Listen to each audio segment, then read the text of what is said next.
Hello friends, welcome back to my channel. இன்றைக்கி நம்ம கிச்சனில் சூப்பரான ஒரு அல்வா ரெசிபி தான் பார்க்க போகிறோம். அரை கப் கோதுமை மாவு இருந்தால் போதும், திருநெல்வேலி ஸ்டைலில் சூப்பராக நம்ம அல்வா ரெடி பண்ணிடலாம். நார்மலாக நமக்கு திருநெல்வேலி அல்வா கோதுமை ஊற வச்சு அரைச்சி அந்த மாதிரி செய்வாங்க. அது உங்களுக்கு ரொம்ப நேரம் ஆகும். ஆனால் அதே டேஸ்ட்லேயே உங்களுக்கு வேணும்னா இந்த மாதிரி கோதுமை மாவில் ட்ரை பண்ணி பாருங்கள். இந்த அல்வாவும் உங்களுக்கு 10 நிமிஷத்தில் செஞ்சிடலாம் அப்படின்லாம் சொல்ல முடியாது. இதுக்கு கிட்டத்தட்ட செய்கிறதுக்கு 40லேருந்து 45 நிமிஷம் எடுத்துக்கும். அப்போ தான் நமக்கு அந்த அல்வா பதம் நல்லா வரும். வீடியோக்குள்ளே போகிறதுக்கு முன்னாடி என்னோடய சேனலை சப்ஸ்கிரைப் பண்ணாதவங்க மறக்காமல் சப்ஸ்கிரைப் பண்ணிக்கோங்க. வாங்க இப்போ இந்த அல்வா எப்படி செய்கிறதுன்னு பார்க்கலாம். அதுக்கு ஃபஸ்ட்டு நம்ம மாவு ரெடி பண்ணிக்கலாம். நான் இன்றைக்கி 1 கப் அளவுக்கு கோதுமை மாவு எடுத்திருக்கேன். நான் இன்றைக்கி 125 கிராம் அளவுள்ள கப் எடுத்திருக்கேன். உங்கள்கிட்ட எந்த கப் இருந்தாலும் அதை நீங்கள் யூஸ் பண்ணிக்கோங்க. எந்த கப் யூஸ் பண்ணுறீங்களோ அதே கப்லேயே எல்லாமே நீங்கள் அளந்து எடுத்துக்கோங்க. இதிலே கிட்டத்தட்ட நமக்கு 1/2 கிலோலேருந்து 3/4 கிலோ அளவுக்கு அல்வா கிடச்சிருக்கு. இப்போது இதில் ஃபஸ்ட்டு 1 கப் அளவுக்கு தண்ணி ஊற்றிட்டு நல்லா கட்டி இல்லாமல் கரைச்சி எடுத்துக்கோங்க. நம்ம 1 கப் அளவு மாவுக்கு 5 கப் அளவுக்கு நம்ம தண்ணி எடுத்துக்கணும். இப்போ இதில் மீதி இருக்க 4 கப் தண்ணி இதில் சேர்த்துக்கோங்க. உங்களுக்கு 5 கப் அளவுக்கு தண்ணி கரெக்டாக இருக்கும்.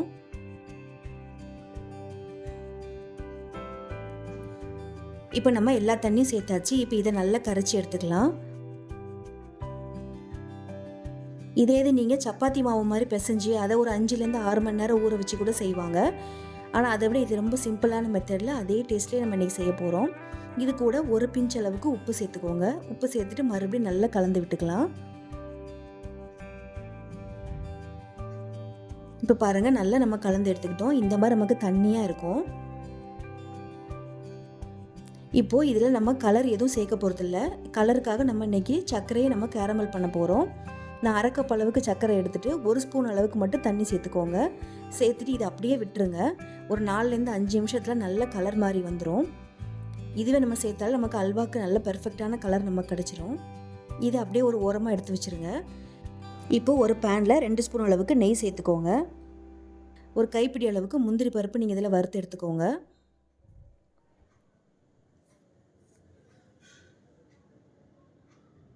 இந்த முந்திரி பருப்பு கலர் மாறுற அளவுக்கு ஃப்ரை பண்ணிக்கலாம்.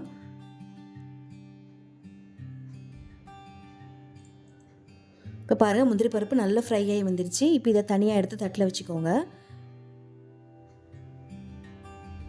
இப்போ அதே நெய்யில் நம்ம கரைச்சி வச்சுருக்க கோதுமை மாவு இதில் சேர்த்துக்கலாம். சேர்த்துட்டு கைவிடாமல் நல்லா கலந்து விடுங்க.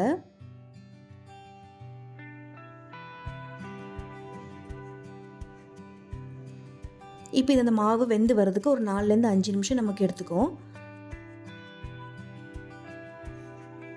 கை விடாமல் கலக்கணும். நீங்கள் கை விட்டுட்டிங்கன்னா அடியில் கட்டி பிடிச்சிரும்.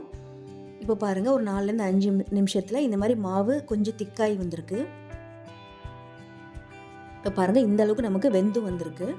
இப்போ இதில் நம்ம தேவையான அளவுக்கு நம்ம சர்க்கரை சேர்த்துக்கலாம்.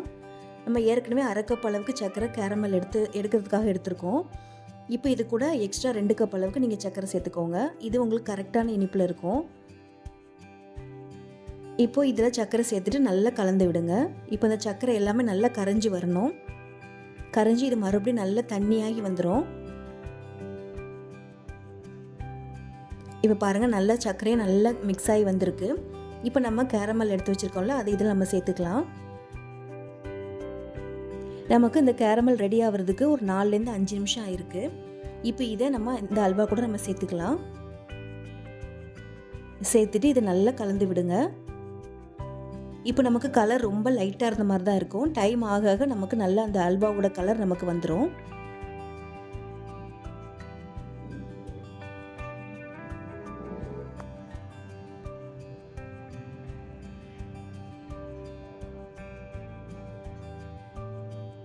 இப்போ நமக்கு நல்ல மாவு நல்லா திக்காக ஆரம்பிச்சிருக்கு. இப்போ பாருங்கள், இப்போவே உங்களுக்கு தெரியும் கலர் கொஞ்சம் சேஞ்ச் ஆகிருக்கிறது. இதை மறுபடியும் நல்லா கலந்து விட்டுட்டே இருங்க. இப்போ இது கூட 2-3 ஏலக்காவை தட்டி சேர்த்துக்கோங்க. இது ஆப்ஷனல் தான், உங்களுக்கு வேண்டான்னா நீங்கள் ஸ்கிப் பண்ணிடலாம். இது ஒரு வாசனைக்காக தான் நம்ம சேர்த்துருக்கோம். சேர்த்துட்டு இதை நல்லா கலந்து விட்டுட்டு இப்போ இந்த பக்கத்தில் வரும்போது நம்ம எடுத்து வச்சுருக்க 1/2 கப் நெய்யை கொஞ்சம் கொஞ்சமாக இதில் சேர்த்துக்கலாம். 1 கப் அளவு கோதுமை மாவுக்கு 1/2 கப் அளவு நெய் நமக்கு கரெக்டாக இருக்கும். நம்ம ஏற்கனவே முந்திரி பருப்பு வறுக்கும் போது 2 ஸ்பூன் சேர்த்துருக்கோம். அதோடு சேர்த்து அரை கப் அளவுக்கு எடுத்துக்கோங்க. இப்போ ஃபஸ்ட்டு வாட்டி நெய் சேர்த்துட்டு நல்லா கலந்து விடுங்க. நம்ம சேர்த்துருக்க நெய் எல்லாமே நல்லா அந்த மாவு நமக்கு இழுத்துக்கும். அதுக்கப்புறமா நம்ம திருப்பியும் இன்னும் கொஞ்சம் நெய் சேர்த்துக்கலாம். இப்போ இந்த ஸ்டேஜில் நம்ம வறுத்து வச்சுருக்க முந்திரி பருப்பு இதில் சேர்த்துக்கோங்க. சேர்த்துட்டு மறுபடியும் நல்லா கலந்து விட்டுக்கலாம். இது கொஞ்சம் டைம் எடுக்குங்க, பொறுமையாக தான் செய்யணும். அப்போ தான் நமக்கு அந்த அல்வா கடாயில் ஒட்டாமல் நல்லா வர அளவுக்கு நம்ம செஞ்சு எடுத்துக்கணும். இப்போ நம்ம மீதி இருக்க நெய்யும் இதில் சேர்த்துக்கலாம். சேர்த்துட்டு மறுபடியும் நல்லா கலந்து விடுங்க.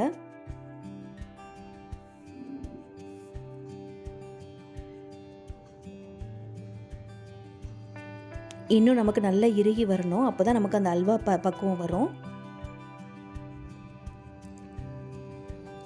ஒரு 10லேருந்து 15 நிமிஷம் நல்லா கைவிடாமல் நல்லா கலந்துட்டே இருங்க. இப்போ பாருங்கள், நமக்கு இந்த அளவுக்கு நல்லா திக்காக வந்திருக்கு. கடாயிலே நமக்கு ஒட்டவே இல்லை. நான் ஒரு 15லேருந்து 20 நிமிஷம் நல்லா கைவிடாமல் கலந்துட்டே இருந்தேன். இப்போ நமக்கு நல்ல பெர்ஃபெக்டான கலரில் சூப்பராக நமக்கு அல்வா நல்லா திரண்டு ரெடியாகி வந்திருக்கு.